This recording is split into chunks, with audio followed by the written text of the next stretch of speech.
Sticking with small caps to talk about how rising living costs are reshaping car usage and discuss challenging traditional beliefs about car ownership in today's economic climate. Chris Noon, CEO of car subscription company Carly, joins me now. Chris, I moved back from overseas where I hadn't driven in almost a decade, and I remember my mum saying, "Do you really need a car?" My answer was yes, but tell me why you're seeing, I guess, more towards this subscription model as well. I think some people are seeing that there are lots of different ways to meet their transport needs. You can use rideshare, you could rent a car, you could own a car, and you could also use subscription as well. So a lot of people, instead of just saying, I'll buy a car, I'll have the same car for 5 years, they're taking, I think, smarter choices about what really suits their requirements. Whether, some part of the year they might use public transport, other parts of the year it might be essential they have a car, but now those options are available.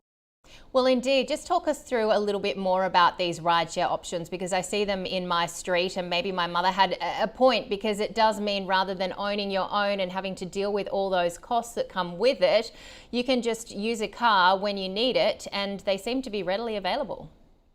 That's right. Well, those cars are called car share. So ride share is like your Ubers, which are sort of replaced the taxis. Car share is the next level up from that, and you can book a car online and then go and use that car, usually for a few hours or a day or two. They're good for that sort of purpose, but once you start using them for 3, 4, or 5 days or even longer, they start to become very expensive. And that's where there are other alternatives coming in, such as car subscription, which takes over from the 30 days or more. And it sits somewhere between car rental and longer forms of purchase, such as leasing, finance, and also outright purchase. So just talk us through in terms of some of the cost of living crisis and how this is impacting consumers and changing their habits. What are you seeing at Carly? We're seeing a lot of people are now contacting us to subscribe to a vehicle as an alternative to buying or taking a loan. If people are concerned about the economy, they may not want to take on a 4 or 5 year car loan. So they're looking for a shorter term option, and they're looking for the vehicle that's exactly right for them right now. They're thinking that in 4 or 5 years, the car they buy now may not be the right car for them. So they're thinking, well, let's get the car we need now. Let's hedge our bets, be a little bit careful about the economy and what's going to happen with cost of living. Let's keep some flexibility. And when they're in the position to buy a car in a few years' time, that's exactly what they should do. A subscription allows them to get the car they want now and hand it back when they no longer need it. So how's it different to, say, the old leasing model? A lease is typically 2, 3, or 4 years long, and it's a long-term financial commitment. You are signing up for a longer period of time.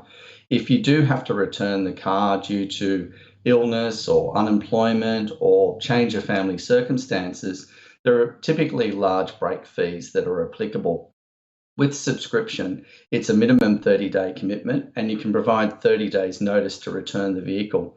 It also includes the insurance, the registration, the maintenance, and roadside assistance. So it gives customers the ultimate flexibility to get the car they want. It packages all the costs together and allows them to make really smart decisions that are right for them at that time. So there's obviously the affordability piece that we've touched on. How much of a change are you seeing as well from people concerned about the environment and sustainability, and I guess just having so many cars on the road?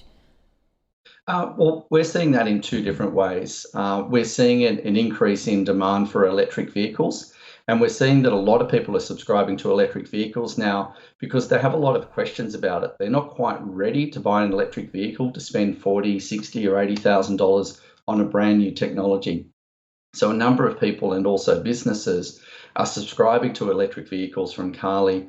They're driving them for 2 or 3 months, really getting to understand how they work with their lifestyle, with their commuting habits, on holidays, things like that, so that when they do decide to make a purchase, a longer term purchase decision, they're really well informed about the pros and cons.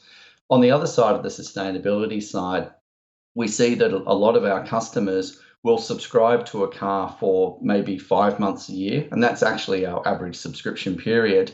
And then for the rest of the year, they might just use rideshare, or they may be living in another state or another country, or they might be using public transport. So they're only paying for the car for the time they need it. Now that car that is then available when they're not using it, that car is then available for someone else to use. So we're actually helping to limit the number of cars that are being built and then underutilized. We're trying to get the maximum utilization out of our vehicles and also help people to only pay for a vehicle when they really need it. I'm just looking at your company details, and correct me if I'm wrong, but it seems like you're quite a small company with around 20 employees. Just tell us more broadly about your expansion plans. We've just raised some more capital, and that's unlocked our asset finance facility that we announced earlier in the year. So we now have access to $10 million of asset finance. We've deployed $3 million of that already. We've unlocked another $6 million, and we're in the process of ordering vehicles right now. We actually expect our first delivery of vehicles under that new tranche of money to come through next week.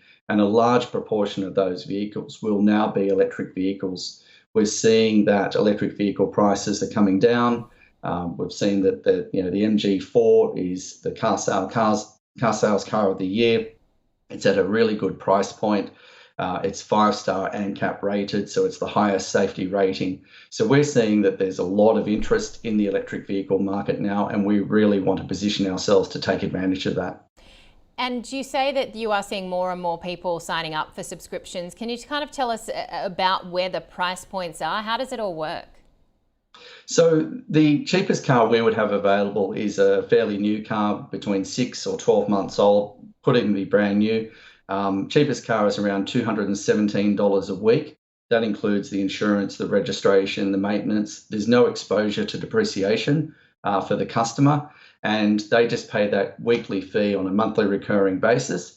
And when they're ready to hand the car back, they just hand that back. All the customer has to pay for on top of that is either fuel, electricity, or road tolls. And in terms of, I guess, how long people are choosing to have these subscriptions for, are you seeing a long period of holding on to these customers, or do people just seem to have it as a short-term gap? The average period for our customers is just over 5 months. We've had some customers who have had vehicles for over 2.5 years, up to 3 years. And the great thing about subscription is that you can also switch the vehicle. So if you want a convertible in summer, then you want an SUV for a road trip, or you want a smaller car for commuting around the city, you can actually change the car that you have within the subscription. So it's a really effective way of getting the right car that you need at that right time, but also paying a reasonable amount of money that's relevant to your needs at that time. Now, it hasn't been a great year for a lot of companies. The high interest rate environment, of course, chief among business concerns. Just looking at your share price, it has fallen. What are your hopes for a turnaround? And I guess, how is the overall business looking to sort of streamline some of these returns for shareholders? We're very bullish about the opportunities in the electric vehicle market. We were securing finance throughout 2023. Now we've got access to that finance. So we're able to purchase the vehicles that we need to expand our business. We're also expanding quite quickly into the corporate market as well, and that's only been happening in the last couple of months. So there are a lot of changes happening in the market. The high interest rates don't really concern us. We've got some very well priced finance, and high interest rates are actually driving some people away from loans and into the car subscription model. So we that see that there are some advantages that are helping us to grow in this market. Even though cost of living pressures are affecting everyone, we're seeing that people are looking at car subscription more favourably given this cost of living crisis at the moment.